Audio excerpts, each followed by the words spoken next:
إن الحمد لله نحمده ونستعينه ونستغفره ونعوذ بالله من شرور أنفسنا ومن سيئات أعمالنا من يهده الله فهو المهتد ومن يضلله فلن تجد له وليا مرشدا وأشهد أن لا إله إلا الله وحده لا شريك له وأشهد أن محمدا عبده ورسوله صلى الله عليه وعلى آله وأصحابه ومن اتبعه Барша ғалемнәрне юктан бар кылып, безне үзенең күпме санасак та санап бетерә алмаслык сый-хөрмәтләрендә, киң нигъмәтләрендә яшәтүче бердән-бер Раббыбыз, гыйбадәткә лаек булган бердән-бер хак илаһыбыз Аллаһ Тәгаләгә мең шөкерләребез, хәмд вә саналарыбыз, мактау вә улуглауларыбыз булсын.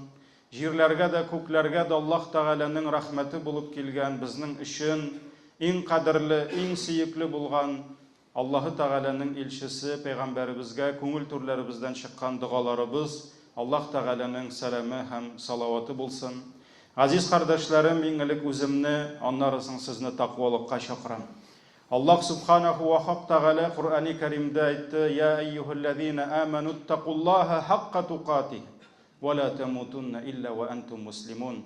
Әй иман китергән бәндәләр, Аллаһ Тәгаләгә тиешле дәрәҗәдә, ул разый булырлык дәрәҗәдә тақва булыгыз, ягъни аның әмерләрен үтәгез, аның тыйганнарыннан ерак торыгыз һәм Аллаһ хузурына мөселман булмаган хәлдә, үзегезнең исламыгызны, динегезне төзәтмәгән, тәртипкә китермәгән хәлдә кайтудан сакланыгыз диде.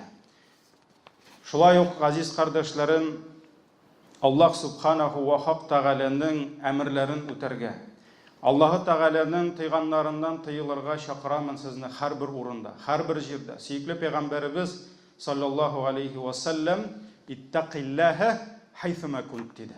Кая гына булсаң да, мәчеттә генә түгел, вагаз тыңлаганда гына түгел, намазга килгәч кенә түгел, базарда да, кибеттә дә, юлда да, Рәсәйдә дә, Америкада да, Европада да, башка кая гына булсаң да, кайда гына, нинди син дини җәмгыятьтәме, дини түгелме, син Аллаһның күреп торуын, Аллаһның һәр нәрсәне белеп торуын онытырга тиеш түгелсең. Һәм хәтта ил шикләрен каядыр үтеп чыксаң да, мәчет шикләрен узсаң да, син Аллаһның шикләрен узарга, үтәргә тиеш түгелсең.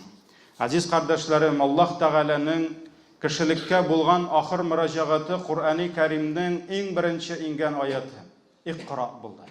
Укы диде. Укы дип башланды. Һәм моның белән Аллаһ Тәгалә үзенең бәндәләрен һәр даим гыйлем алырга, Аллаһының кешеләргә булган бөек нигъмәтен, хак гыйлемне эзләргә әмер итте.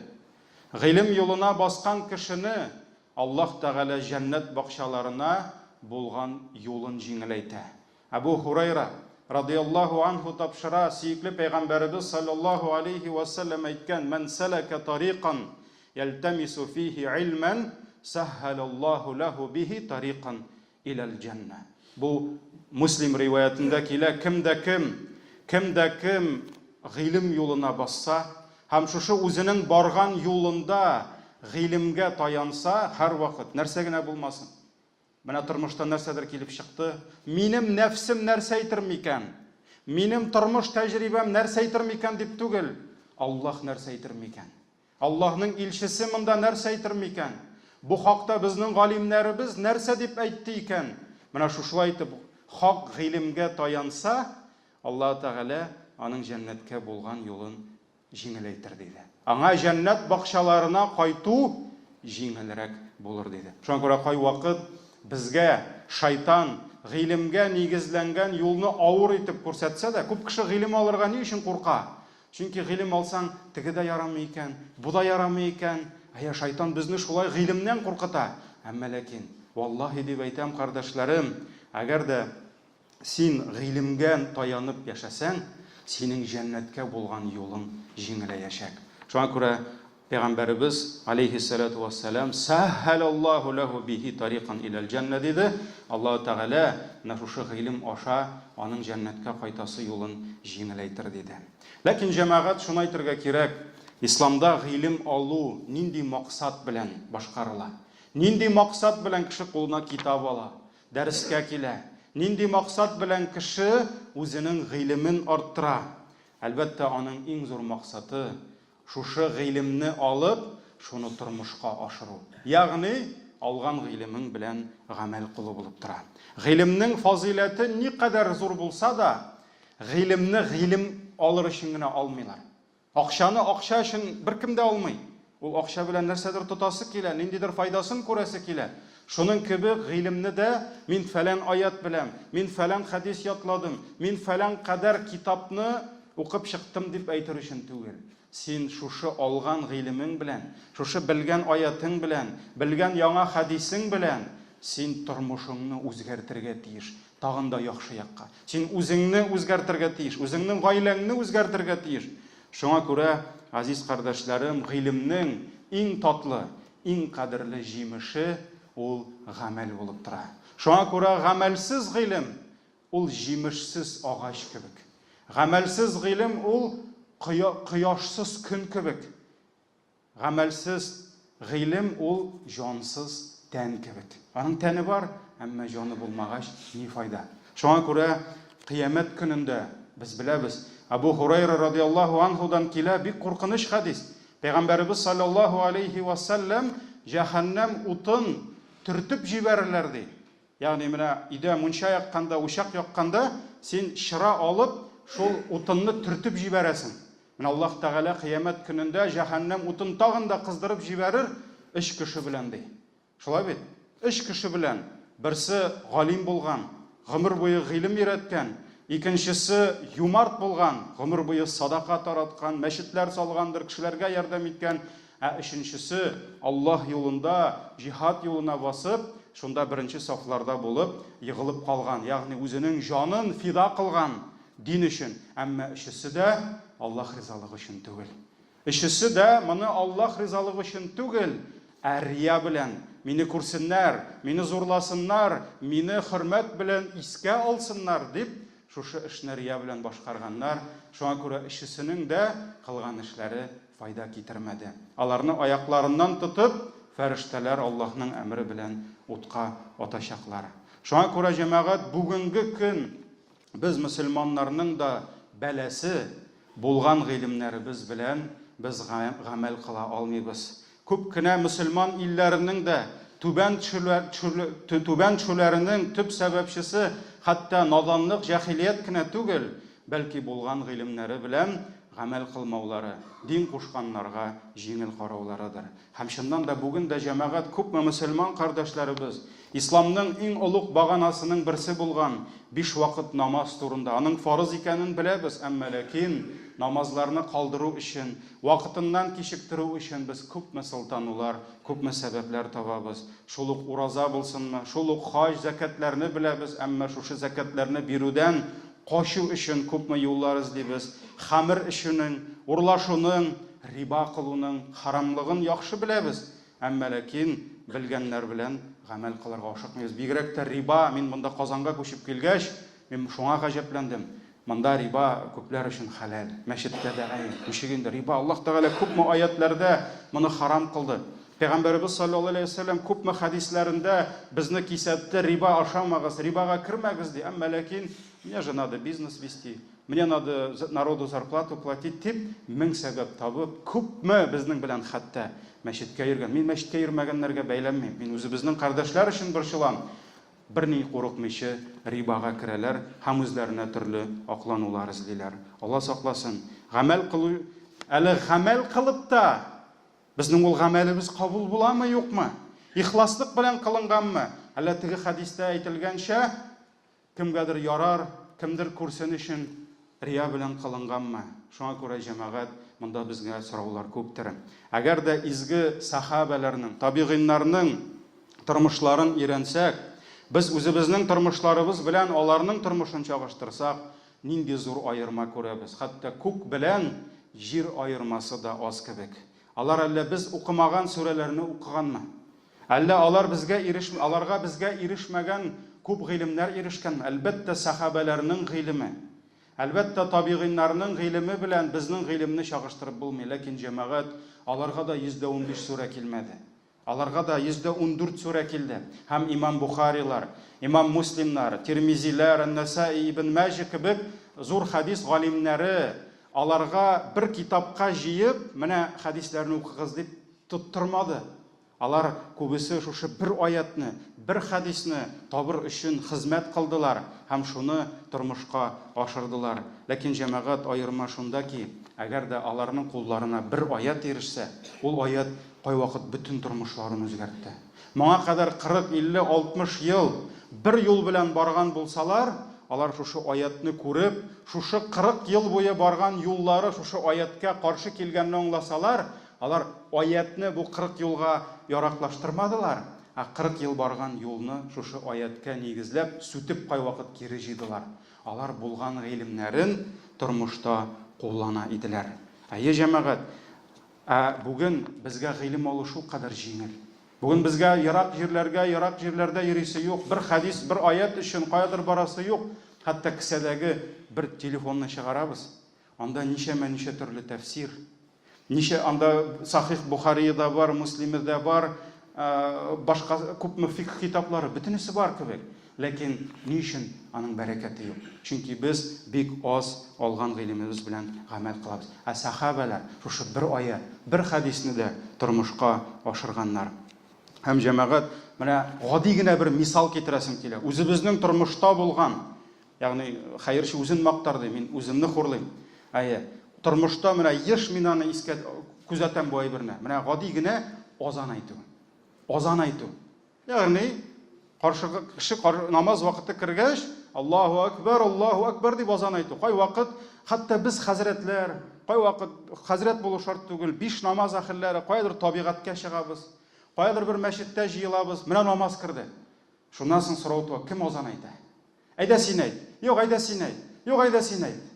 Бүтүнебез беләбез пәйгамбәребезнең хәдисен.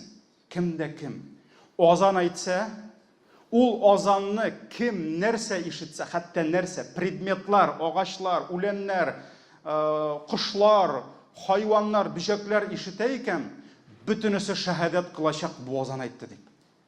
Әлхәмдүлиллаһ, бу бит Аллаһның рәхмәте. Икенче хадис, беләбез ансында ишеткәнебез бардыр.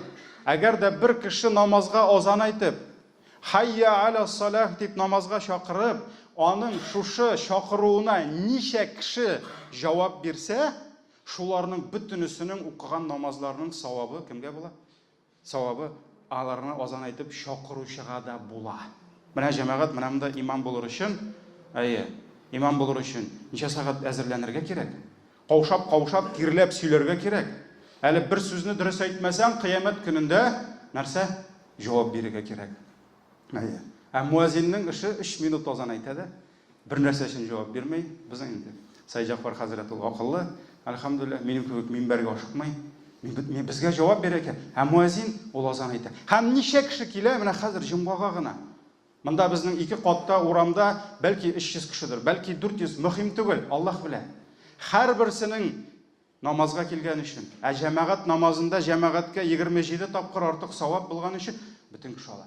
Безнең сорау, кем азан әйтә? Әйдә син әйт, әйдә син әйт, әйдә син әйт. Хәтта Гомар ибн Хаттаб халифа булганда азан вакыты керә. Һәм сорау туа, кем азан әйтә ди? Гомар әйтә. Намаз кирде, әйдә кем азан әйтә ди? Шуннан Гомар кырында утырган бер шундый кеше, тоже начальник булды микән? Әйтә, хәзер анда безнең хезмәтче малай бар ди. Хәзер килә дә азан әйтә ди. Гомар әйтә, валлаһи азанның дәрәҗәсе бетте ди. Валлаһи, әгәр дә мин ди халифа булмасам ди, халифа бит президент кебек, ил башлыгы, мин халифа булмасам ди, минем халифалык эшләре мине үзенә җәлеп итмәсә ди, ягъни мәшәкать тудырмаса, бөтен азаннарны үзем әйтер идем ди. Ягъни азан әйтүне кешегә бирмәс инде. Менә бу гади бер булган гыйлемең белән нәрсә? Гамәл кылу. Шулай бит, бу бер генә мисал. Мондый мисаллар җәмәгать, алар безнең тормышта бик күп, бик күп. Шуңа күрә җәмәгать Пәйгамбәрбез саллаллаһу алейхи ва саллям үзе Аллаһы Тәгаләдән Коръән аятын кабул итсә, иң элек нишләде? Ул аны үзе тормышка ашырды. Хәтта Җәбраил галейһиссәлам килеп 5 вакыт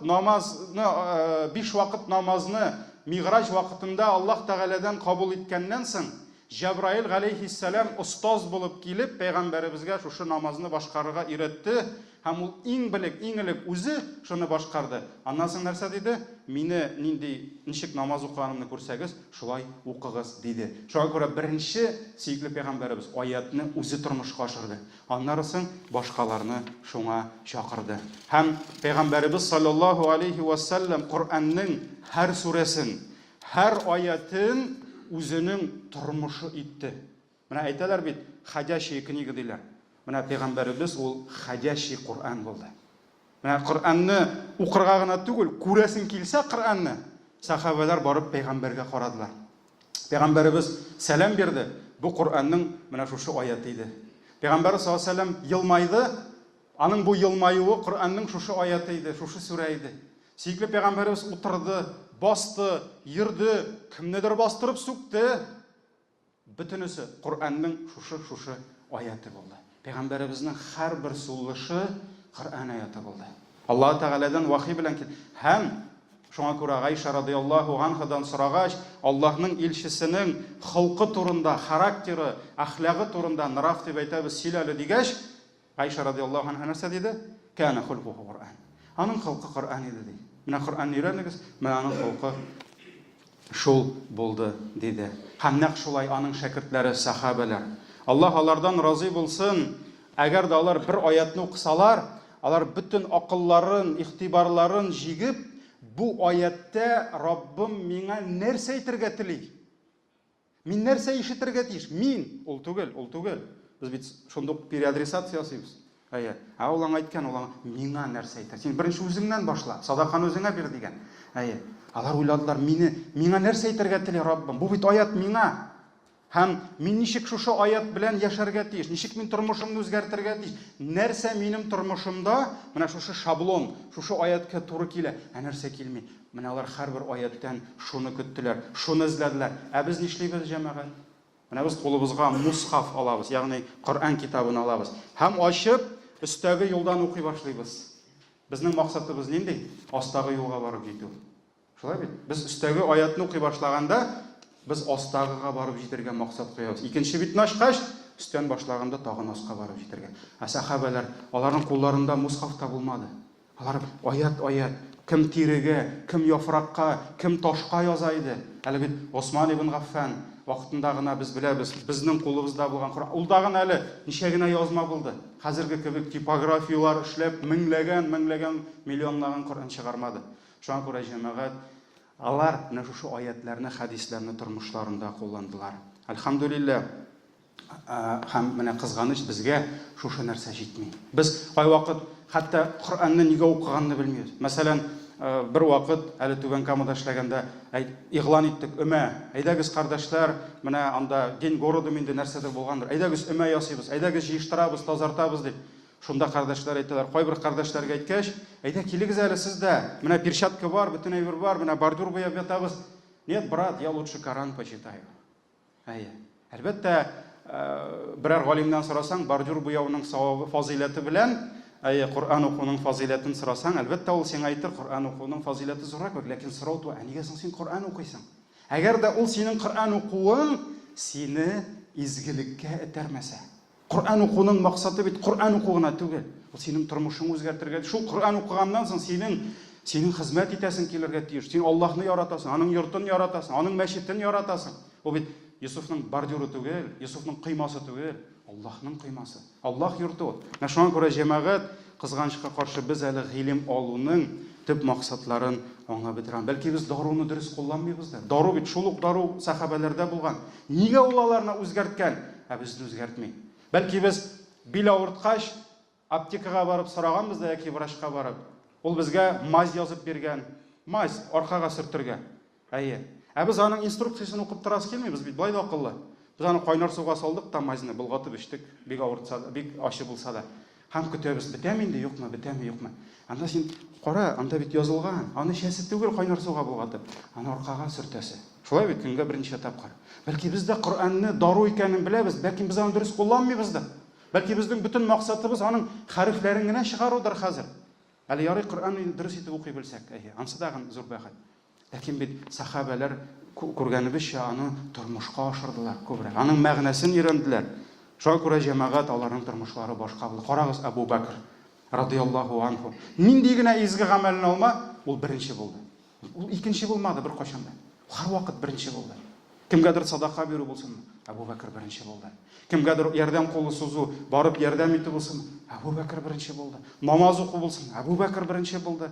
Ураза тоту булсын, Абу Бәкр беренче булды. Кемнең бер җиназасына катнашу, Абу Бәкр беренче булды. Карагыз, Абу Бәкр радиллаһу анху иртә белән барып, теге әбинең, беләбез, ул мәшһүр кыйсса, күп кабатлыйбыз. Иртә белән барып, шул әбинең ризыгын пешерде, киемен юды, аңа ярдәм итте. Нигә соң ул Коръән гына укып калмады? Нигә шунда барды? Чөнки Коръән укуы аны шуңа әтәрде. Карагыз, Гомар ибн Хаттаб бер хатын-кыз бала таба. Ире вафат булган буламы, нәрсәдер буламы, ирсез калган буламы? Ягъни кырында ире булмый, бала таба.